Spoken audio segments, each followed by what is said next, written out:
Hello and welcome to Matchday Live here on LUTV. Leeds looking to keep the good run going, but it's the FA Cup this lunchtime with Millwall the visitors to Elland Road. Unfortunately, due to broadcasting restrictions, we can't show today's game, but audio commentary is available with a monthly match pass. Head to the LUTV website for all the details. Joining us in the studio are two men who are always up for the cup, even though it is 12:15 on a Saturday afternoon. Simon, Grayson, Stuart, how are we, gents?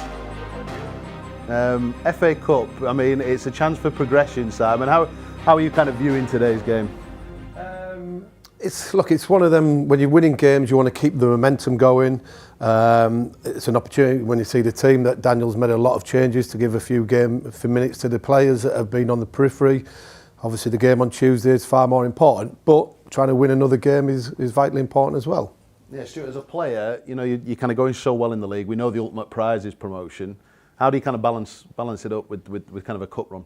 Yeah, it is a tough one, obviously, because of the momentum that the team have at the minute. You don't want anything to disrupt that. But I think, you know, as Simon says, with the changes, these are quality players that they've brought in. I know Sam Chambers is a young kid coming in, but you know, he's one that they think really highly of. So it is a challenge at times. Maybe you don't want to disrupt the momentum, but I fully expect these lads who are coming in with a bit to prove to give a good, strong performance. Yeah, 10 changes to the team that Daniel Farke has made. He was telling us after the game in midweek at Coventry, Simon, that ideally he'd make 3 or 4 for a cup game. We know he's got the squad to make the changes he has today, but with the game on Tuesday against Watford, a big game coming up against Sunderland, I think that's in his thinking today. Yeah, I think it's inevitable that he was going to make so many. And people from outside all Leeds have made 10 changes. There's a lot of these players who will get into nearly every championship team, by the way, as well, and they've played big parts in the season so far. So I think if we'd not got a game on Tuesday, there'd probably been less changes. But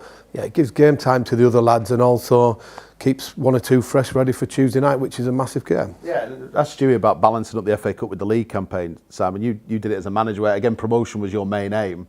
You obviously famously had a great FA Cup run, but again, how do you balance it up? Do you see it as all one? It's momentum, it's confidence, you want to keep that going, you don't want to disrupt it? Well, I looked on it that we tried to win as much as we could do and being the supporters here demand you win as much as you can. So it wasn't, I don't think the FA Cup affected us in the latter stages of our promotion winning season. It was more probably the LDV, was it, or Johnson's Paint Trophy, whatever, when we lost to Carlisle in the area semi-final. But I was playing all these players because we wanted to win every game, we wanted the success. But I think they've got a far bigger squad and the strength in depth is far better than when we had it. And I don't think this today will be taken any lightly with the players that have come out there. The lads that are playing now are not thinking, oh, with the reserves. These lot are still playing to probably get into the team on Tuesday night as well. And the good thing is, Stuart, we've got a game today against opponents Millwall that we can win. You know, they're a team that have done all right this season. They're a solid side, but we'd expect to win this game. Yeah, it is. They're a good side, and we know that they'll be hard to beat. You know what you get whenever you play a Millwall team. You know you've got to win first and second balls, and it's going to be difficult for them, but it is a team that obviously we can beat. They don't score a lot of goals, but they also don't concede a lot. So it could turn out to be a good cup tie. And it's a type of game as well that the players who haven't been playing as much need. They need a good competitive game, and this is a perfect opportunity for them. Yeah, we saw in the last round, Sam, against Harrogate, you know, how tough it can be in the FA Cup, and potentially a good game for debutant there, Sam Chambers making his first start. But in terms of how the match will kind of play out, because it's cup football, there's no point that Millwall can gain today by being defensive. They've got to come and try and win the game. Yeah. But they'll still want to make sure that if they lose, they don't lose really comprehensively, 4 or 5, like we saw Cardiff in the league last week here, with 7. They'll play, I know Alex quite well anyway, and he'll set his team out as if it was a league game, probably defensively very solid, trying to hit us on the counter-attack as well. So I don't think their game plan might change in the last half an hour. I don't think it's going to be too much. They're going to high press. I think they're going to probably just treat it as a league game. And they're on a decent run at this moment in time as well. And it's not just the players on the pitch that there's rivalry. There's a lot at stake off the pitch as well, as we know from previous years of the supporters having the issues with each other. Yes, tasty. Let's just say it that way. Look, some of the players warming up just down at Elland Road on the pitch behind us. It's a drizzly afternoon. It feels like a 4th round FA Cup tie in February. We saw Sam Chambers there. He's the story, really, isn't he, Stuart? We don't want to big up, the young players, put too much pressure on them. But what an opportunity to get your first start for the club. Yeah, great opportunity for him, and obviously playing here in a packed house at Elland Road, it doesn't get any better than that to make your first start, and he'll relish that. You know, he's a good kid and he'll take everything in his stride, but again, it's one that, you know, it's important that the fans don't put too much pressure on him to produce. You know, Dan James is used to playing on that side, so he's got big boots to fill in that role. But yeah, he's just got to go out and enjoy it today, and you know, take it all in. And this game, playing in a game like this, will do him really well. I think something like that, him making his debut, you'll never ever be able to take that away from him in the rest of his career. If he never plays for Leeds again, he'll say, well, I played one game for Leeds, which is hundreds of thousands of people, millions want to do play for Leeds United. So it's a great day for him and his family, and hopefully he can go and show his ability and the trust that Daniel's given him by starting him today. Because he could quite easily played Dan, he could have played Mano, he could have played somebody else in that position, but he wants to give the kid an opportunity. Yeah, we'll talk more about the rest of the starting 11 very shortly, but one man who has made his comeback from injury at the perfect time as well to aid Leeds United in the run-in is Pascal Struijk, and he's been chatting with Bryn ahead of kick-off. Well, Pascal, FA Cup, so a bit of a break from the league. Are you looking forward to it? Yeah, I mean, it's always exciting, the FA Cup. A lot of things happen usually in this cup, but hopefully we can go through to the next round and do it professionally. You had to wait an awful long time to get home draws in this competition. Now you've had 2 on the spin. Is that a big help in terms of trying to get through to the next round, being here at Elland Road? I mean, as I always say, I think I say in every interview, when we play at home, the fans always help. It's like an extra player on our team. So to get 2 home draws, you know, it's something I'm not used to, but I'm really happy that we get to play at home. You've been injured, fit again. Now you're fighting to get your way back in to claim your place back again. So important day for you perhaps today as well? I mean, you could say that. I could say I'm happy to be back playing from the start. I mean, it's hard. Everybody's playing well at the moment, so for me, I'm just happy to play, get the minutes, and hopefully I get to play really well today. Because there's great competition for places in the group now, isn't I mean, there? exactly. The quality in the group is really high, so I think that's only a good thing for the team.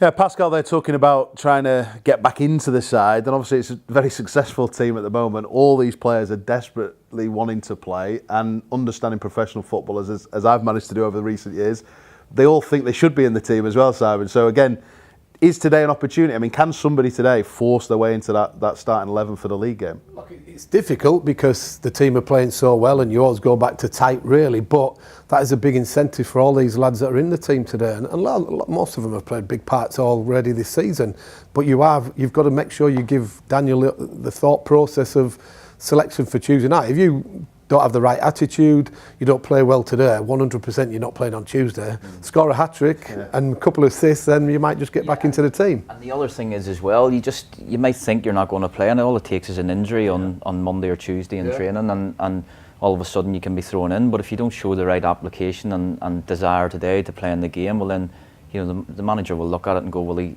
wasn't committed on Saturday, so you know, I'll go elsewhere. So it's important they do. Many occasions I've thought about a team I'm going to play, and then I've seen a player train on a Monday, Tuesday, Wednesday, or whatever, gone, he's not trained well, I'm not playing this Saturday, where I'd had the process in my head that I was going to pick him. And that will be today. Daniel will be thinking, yeah, you two Struijk might come back in, I might play Ampadu on Tuesday night in midfield or whatever, but if it doesn't work out today, then he'll go back to what he's been tried and trusted, I bet. And just a word on Pascal, Stuart, your former teammate.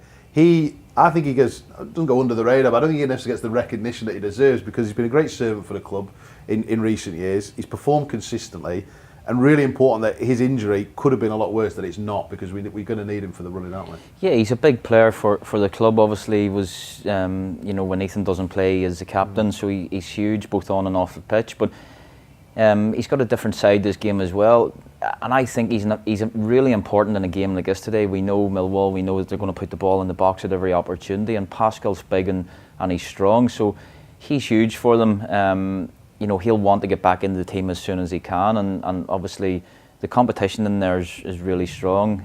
You know, they haven't been conceding a lot of goals, but definitely it's a huge plus to have him back. And as you say, the injury, because of last season, the injury that he had probably dragged on for a bit longer than what he had hoped. There was a bit of a scare that this injury was possibly along the same lines. But everybody will be delighted that he's back. I think it's probably no coincidence how high he should be held in is that the team suffered the second half of the season, or the back end, when you really needed the leaders and the strong characters in the dressing room to guide some players, that he wasn't available, was he? And that speaks volumes. He has grown into that role. You know, I obviously spent a lot of time with him, and he's not very, very focal. But he is really grown into that role. He's taken responsibility on, and it's great to see him performing so well when he has been playing. Yeah, understated Pascal Struijk, but very important to the team. Let's just look back at what happened in midweek then. Another victory, 2-0 against Coventry. Stuart, you were in the studio. Simon, you were sunning yourself elsewhere. But really? Yeah, you can't tell, can you? But what did you make to the performance, Stuart? You know, a few days on. I mean, it was 2-0, but it was 2-0 going on 5-6. It was pretty dominant. Coventry played a way that isn't the smartest way to play against a team that's very, very good at pressing. But it was a fantastic performance. And again, if they had to come away with a 7-8-0 win, you'd have went, well, they deserved that because of the chances that they did miss.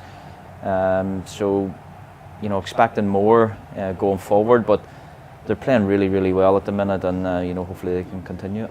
It must be a dream, Sam, when you're on the sideline. You're doing a lot of work as a manager and coaching the team, but when a side is in this kind of rhythm, scoring these type of goals, creating the chances that we're creating, can you enjoy it as a manager watching on, and just sort of some of the stress goes away? You're always on edge. I'm not sure you can say you can ever enjoy being on the sideline, but you can certainly sort of be a little bit more relaxed that when you put in sessions on, high pressing, trying to win the ball back in certain areas, your team execute them opportunities of winning the ball back and then finishing the chances.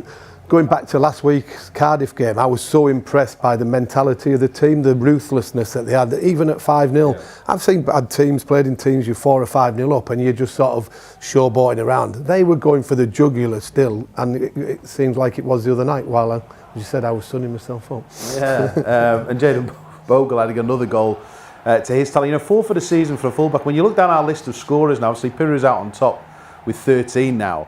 But as players chipping in, and this was a criticism last year of the side, maybe too reliant on Somerville maybe, and a couple of other players. But the goals are being shared around the team now, Stuart. It's a huge bonus. It's huge, and Simon will obviously tell you better than me that when you have players the goals are coming from all over the park, it's a huge boost. And as you say, you don't need to rely on one certain goal scorer. So Jaden obviously has done really, really well. He's got a bit of luck with this, but he's been threatening that in recent weeks with it.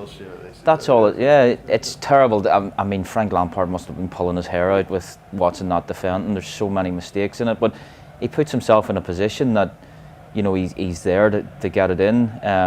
He thinks there, as you see, he thinks he's overrun it, but the keeper's had a nightmare. And he has been threatening that, Jaden, in recent weeks. He's been really, really good going forward. And as I say, we're delighted that he's here. I think that the style of football that Daniel plays 100% suits him. You know what I mean? He could be more or less a right winger, couldn't he? Really, he gets up and down. He's got good quality, and his confidence is growing with the assists that he's getting, the goals. That's a great run, to be fair. At least he's positive, and he's playing really well at the moment. He'll be key today to help. Well, if Sam Chambers we think will play on the right, he'll be key. Or he's not playing today, is he? Schmidt's playing. There you go. Forget that. He'll help in the dressing room. We'll be on the side. Yeah, forget that. No, 10 changes to the Leeds United side. Only Ethan Ampadu keeps his place in the team for the FA Cup tie against Millwall. Atmosphere is building. We can hear the Millwall fans just behind us. A few more away fans in today for an FA Cup tie, of course. But let's head down to the Elland Road tunnel then and catch up with our commentary team of Bryn Law and Tony Dorigo. So a little break from all the pressure of the Championship. Leeds United back in FA Cup action. We're down in the tunnel. Well, talking about the team changes would take a long time, wouldn't it? Because there's only one survivor from the midweek match. Let's go with that. Yeah, Ampadu is the only one that's still playing. So everyone else, coming in fresh, they get their opportunity. So I think we knew there was going to be plenty of changes, but this is a good chance for a lot of players. Big day for Sam Chambers, is it not? Yeah, absolutely wonderful. I mean, when you're coming through the ranks, you dream, of course, of playing at Elland Road in a first-team game, try and get that first start, and then build your career from there. So Sam gets that opportunity, and we've seen him before, and he deserves it. So wholesale changes for the Leeds United side. Millwall looks a bit more like the last league lineup that they had. They've been on a decent run in recent weeks, but they've also made loads of signings in January, 8 in all. One of them makes his debut today, the record signing. But on the basis of all that, we're not quite sure what we're dealing with here, are we? We don't. I'm not sure their manager does either, Alex Neil, of exactly what to expect, from those signings. Hard to see if they can hit the ground running or not. You talk about record signings as well. It's only a couple of million, so the finances that Millwall have got isn't extensive. So there's a change going on within the club.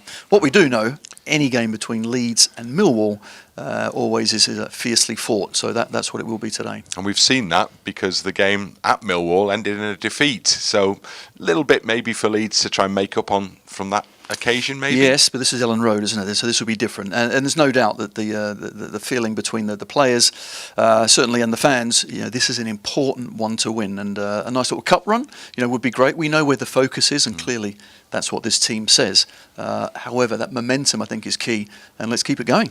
Okay, Sarah, whatever will be, will be. Well, yeah, Daniel Farke told us after the game at Coventry, he said, we can't win the FA Cup, but you never know. So it's kind of one of those, isn't it, Simon? I mean, there's no reason. Leeds on their day, I think they can give anyone a match and, a few more wins and suddenly you're there. Yeah, look, you saw last year, Coventry were an offside decision away from getting to the final, and with a far weaker team than we've got as a squad in general. So you never know, sort of today becomes another game, you're going to get another good draw in the next round. All of a sudden you're only a few games away. Look, it's dreams of what could happen, but it's a reality that can still happen as well. So you've got to have that mindset. Just looking as well at the team, one area we've not talked about is probably that experience that's in the side. Stuart, I think that's probably really key for Daniel Farke, that he's got people like Barham, he's got Ampadu who's captain, he's got Gilavogui, Struijk, Darlow brings a lot of experience to the team. And this isn't a young side that's going out there today, this is a team with a lot of experience. Yeah, it's, as you say, there's a lot of experience throughout the squad, and that can only benefit them. These are players that have played a lot of games at a high level as well. So, as you say, it's not a young squad here, so I'm fully expecting a big performance. Millwall, as Bryn was saying, they're 8 January signings, Simon. They're backing Alex Neil there. Potentially, a playoff push. They're always kind of threatening, aren't they, in the Championship to kind of get into that top 6 or be a threat. But they've got an unusual approach to things this season. They've got the lowest average possession in the league. And one of the worst attacks, but very solid defensively. So I guess he's trying to build on that and make them a bit more expansive. That's how Neil Harris had it as well, wasn't he? Make sure you're strong to play against defensively, and just set pieces will be key for them as well, I think, from now to the end of the season today. So Alex has come over and done a really good job, and I think they said 3 or 4 wins on the bounce, so they'll be thinking they can get a scalp here. And it's not an FA Cup tie. This game has always got an edge to it from back in my days where we lost to them in the playoffs and all the other games. But on the other side of it, they've beat us already this year, and we'll want to turn them over as well. Yeah, I think you started that rivalry, didn't you? I mean, not you personally, but Why don't I go outside and say, come on, let's have it? Just thought we were playing Millwall every week when you were manager. I don't know what it was, and I got sick and tired of going to the new den. For them, for the Millwall players, it is an opportunity in it it is an upset. I mean, I know we're in the same division, but if they came here and got a result, it's a cup upset. Yeah, they'll relish the opportunity to come here and, as I mentioned before, in front of a packed house and a big stadium, and everybody wants to beat Leeds. I think Alex Neil actually touched on it in his press conference that Leeds seem to have a rivalry with everybody. So he'll have his players well. He'll have his players well up for it. But we know what they'll bring. I think if you think back to the game earlier on in the season, the goal we conceded, we didn't win the first ball from a header, and it's just a scrappy goal. So that's exactly what they'll do. They'll look to win first balls and get on the end of things. So it's really important that if we don't win the first ball, that we're in positions to win them second balls, because that's where the goal come from earlier on in the season. So, the boys are going to have to stand up and be counted today. But Millwall, they can be a threat. So it's up to us to nullify that. Okay, let's hear from manager Daniel Farke. Then he agrees with what you two have just said about Millwall. Full of respect for Alex and what he's done during his career. It's always difficult to play against the sides. First of all, he's very experienced in this league. He knows this league inside out, and you always see his handwriting in his teams. His teams are always competitive with intensity, always play on the front foot and are brave. And don't waste much time in order to prepare the attacks. They just attack anyhow. They are always physical and good mentality and spirit within the group. Always fighting spirit, good togetherness. It's always difficult to play against them in terms of you have to be switched on because they're ready also for counter pressing, for winning second balls. So pretty quick in the head, and always a good feeling also for him, for who are the decisive footballers in his squad. So it's always difficult to open his sides and also to show resilience also against their intensity, and for that, we were quite often really tight duels. I'm full of respect. I'm also pretty aware it will be a difficult side. So this is definitely not a side who will come to Elland Road in fear. So his side always plays brave, and for that, we are ready and prepared for another tough challenge anyhow. And we have to be there with really good and concentrated and focused performance in order to have the chance to go through into the next round. Yeah, Daniel Farke saying probably what you'd expect him to say there. He's expecting a tough challenge from Millwall today. Interesting to see how the Leeds team are going to line up, chaps. We know the attacker by Ramazani, Nonto, Chambers, Mateo Joseph. Stuart, you think Willie Nonto could be the man in that 10 position and maybe given a bit of a free role? I think so. I think just looking at it, obviously Sam Chambers, when he was introduced as a sub earlier on in the season, come on the right. I think it'll be Willie in the 10 position today, and largely on the left and Sam on the right. So again, Nonto, he's a player that has a point to prove as well. He wants to show that we talked earlier about players making an impact and being able to, put thoughts in the manager's head, and certainly Willie's one of them. Well, Simon, Daniel Farke has 4 wide players that would get into, all of them would get into most other championship sides, and Willie Nonto, an Italian international, can't start a game at the moment. This kind of match is set up for him, isn't it? Well, it is, and they're so flexible, aren't they? The front 4, one Joseph might drop and somebody runs in behind. The wide right might go into play as a 10. Nonto, if he's playing as a 10, drifts out to the wide. That's what makes it so difficult when you play against either the team today or the one from midweek last weekend, because there's flexibility and the movement and the pace and quality as well. So Millwall's certainly going to know they're in a game. I'm not sure why Willie's got 2 pairs of gloves on, right? It's not that cold, is it? Well, it must be not up here in the studio, we know that. But 2 pairs of gloves for Willie Nonto. Maybe he's going to take one off when he scores the winner. He was in there talking to Ilia Gruev as well, who is, not starting today. But of course, he's made his comeback from injury in recent weeks. Got a long, lengthy injury layoff, but his performances have been seamless back in the team for the game at Burnley. And of course, the midweek win against Coventry. And he's been chatting to LUTV about his comeback from injury and the team's current form. Sometimes it was not so easy to watch the team win every game, and you can't help them. You would also want to be on the pitch with them, but it's part of the business sometimes. And how you said, tiny steps. You have to stay calm. You know the plan. You know how long it's going to be. You're going to be out, and concentrate in the gym, concentrate on the pitch, rehab with Ruben. I did my rehab, so it was not easy, but to be honest, it went quick. After so long on the sidelines, competition for places is intense here. What does it give you as a player that the manager can trust you straight away against some tough opposition? Yes, big confidence. It's always nice for a player that the coach believes in you and plays you at this game. How quickly did you learn about the FA Cup, what it means to fans in this country?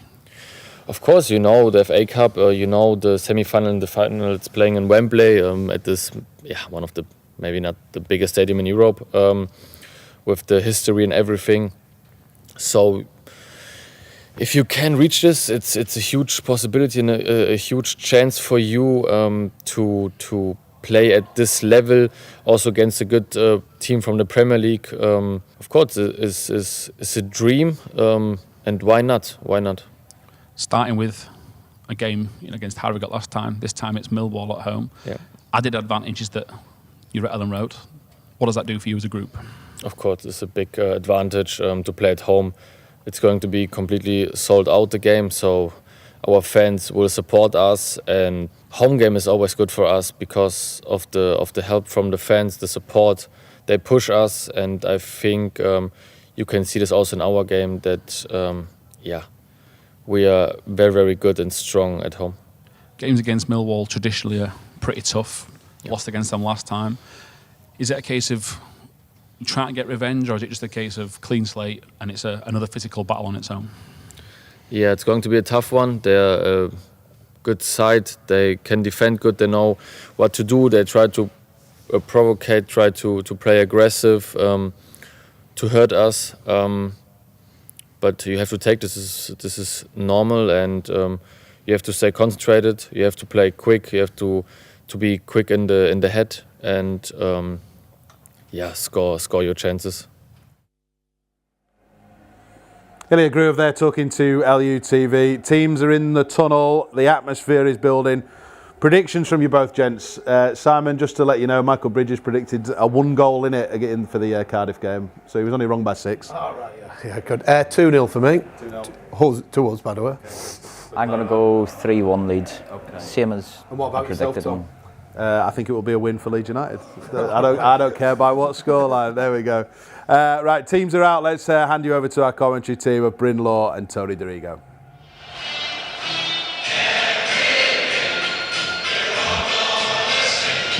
Well, here we go. A little break from all the pressure of chasing promotion in the Championship for a tilt at Wembley. The focus is on getting to a final